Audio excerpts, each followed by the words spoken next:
Well, hello everybody. John Porterfield here, JP, here live at NAB. Want to thank Epiphan for sponsoring this opportunity to stream live from the NAB show floor. I'm coming live with a special little conversation here with Brian Blackmore from Church Production Magazine. Brian, welcome. Hi, John. Thanks for having me. Good You're to be welcome. here. Absolutely. So we're all here at this event this week. Obviously, NAB's happening. A lot of announcements, a lot of things that are occurring throughout the week.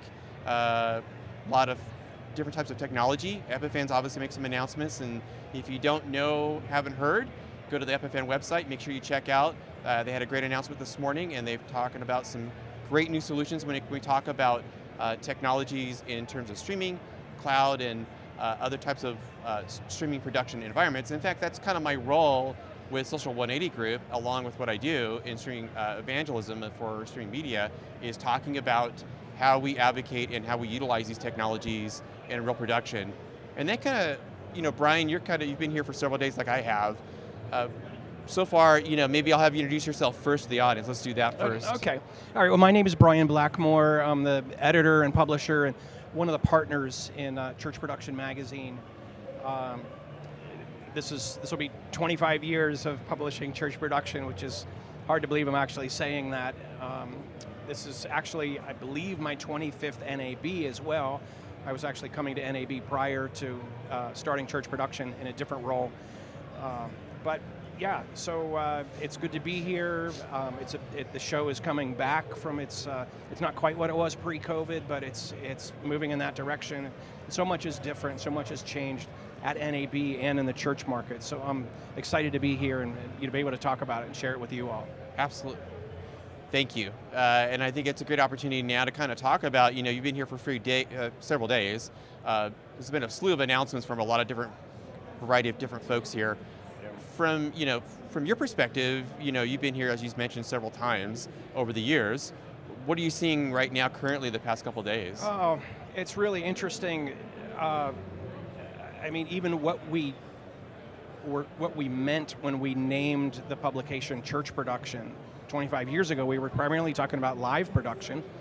Most of that was audio, and some churches were doing video and lighting.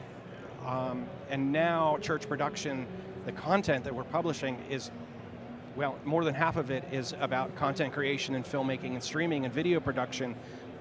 So, less than half of it is about the live events. So, and NAB has changed over the 25 years too, where it was primarily talking to, television stations and production companies and things like that. And now it's content creation central.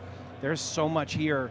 It's such a big show, and so many of the companies recognize that there's opportunity down market from television stations and Hollywood level productions and things like that. And that, of course, a large swath of that somewhat down market bit of production is in the church market. So yeah, I don't know, there's so much happened as a result of COVID.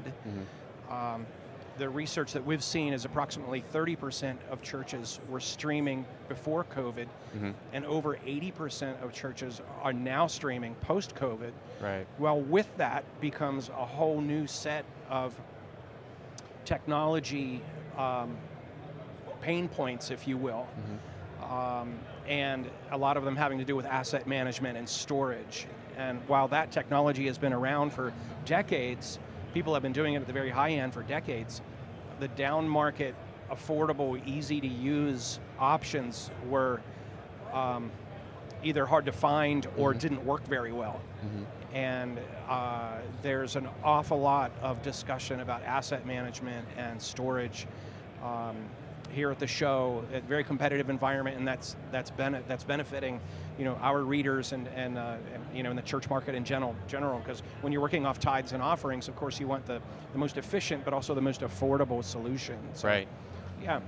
Absolutely. Well, and kind of segueing on that, you kind of brought up, which is true in terms of the storage and the digital assets and how you manage from a content management system. I think you bring up a good point. Obviously with COVID, and it really kind of accelerated, not that the technologies probably weren't there already, but it really accelerated the adoption. Many of these small and large church organizations were then implementing some kind of a live streaming, video on demand type solution. And From your perspective, I mean, there's been a lot of changes over the past couple of years, obviously. That's something you guys are probably seeing from the readers and people that are communicating with you on what they need. It's extremely exciting, and it's a lot of fun to be part of, being a conduit, an information conduit about what's going on in the marketplace, and be able to tell, tens of thousands of other churches what's going on. The whole concept of simulated live or pseudo live. Mm-hmm. My church falls into that category where it looks like a live stream, but it's actually pre-produced. Right. And I would think prior to COVID, that model would have been very much an outlier, more like a television program. Or most churches that were streaming or actually live streaming. Well, the idea of doing pseudo live or simulated live in order to be able to put out a reliably higher quality product, because you can do post work. Mm-hmm. And mix your audio better and things like that is an entirely concept. It's a very realistic concept nowadays, where prior to COVID, it would have been very much an outlier. Another thing that we're seeing that I think is very interesting is the result of COVID and the priority that technology and video production in particular has in a church's ministry. Is it's actually there's changes coming to church architecture. Churches are physically being designed with studios and mm-hmm. podcasting studios and video production spaces and places for VR. That just they never would have thought of that 3 or 4 years ago, and now it's actually being designed into the physical structure.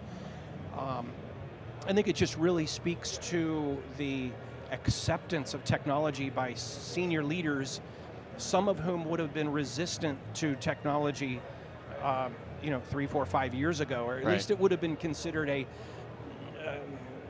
necessary evil, if you will. That's probably not the best term to use in a house of worship environment, but yeah, something that was necessary but not exactly a priority.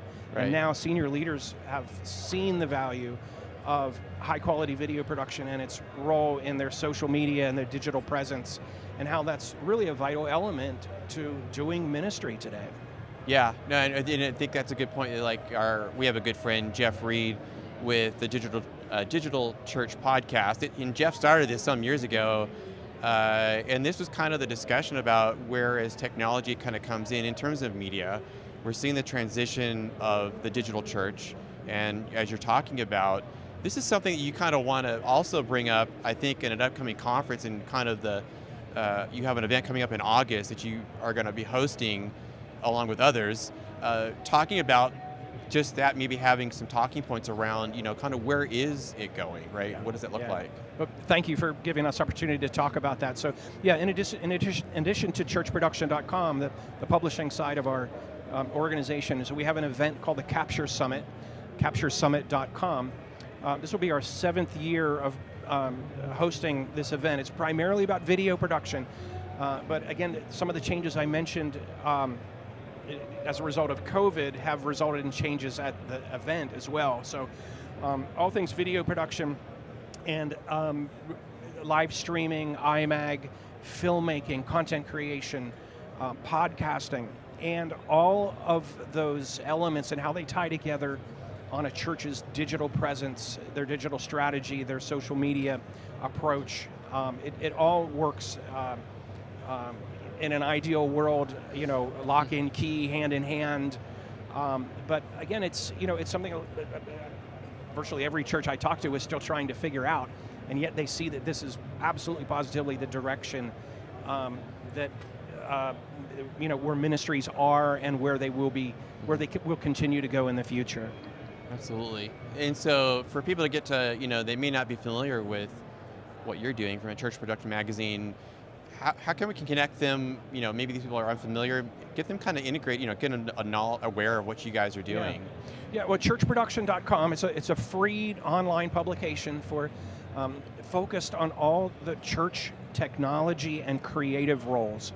So everything from a sound engineer to a creative pastor, everything in between. Filmmakers, videographers, lighting designers, production managers, technical directors, everything in between. communications directors and things like that. It's a free publication. It's all digital, churchproduction.com. We do ask you to subscribe, but again, it is free. It's free to get started. And once you subscribe, then you'll be getting, we actually send out content, helpful content 6 days a week, and you'll also get information about our Capture Summit. There's links to Capture Summit from churchproduction.com, or if you'd like to, just go to capturesummit.com to find out more strictly about the event.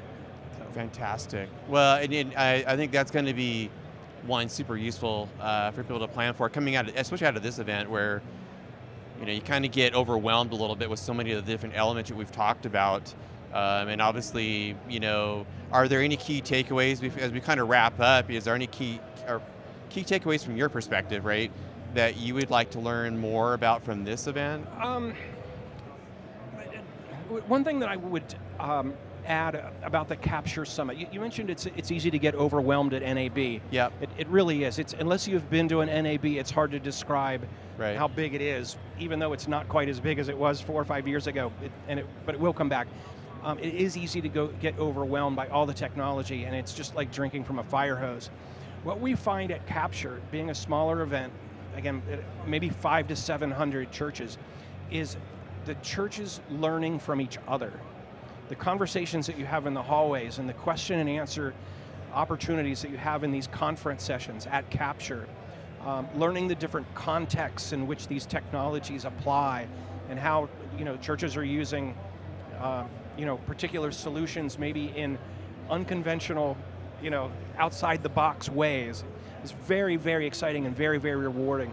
So you'll learn about the technologies, but you'll also at the Capture Summit learn. You'll meet contacts that you will want to stay in touch with, and there'll be relationships and community opportunities and networking. It's just another value to being part of the Capture Summit. So. I'm excited that you have that coming up, because I think I agree with you, and I think that's kind of the thing that my takeaway note from this past couple of days has been that there's a lot of information to consume. Kind of, I use the word digest. That's just me, but try to differentiate where the value add in some of these solutions, especially for in the houses of worship and for churches and to where you're right. So, Brian, thank you. I wish you a great rest of the show. Thank you for taking the time to talk with everybody. And if anybody has any questions, please feel free on my channel or through Epiphan. Let us know. Ask a question. If you have a comment, want to follow up, want to get more information, connect with Brian and his organization, please do. Again, I want to thank Epiphan for their sponsorship at this time and putting this together. If you're at NAB by chance and you happen to be watching this, stop by the Epiphan booth. They've got some great information, and say hi. Thank you.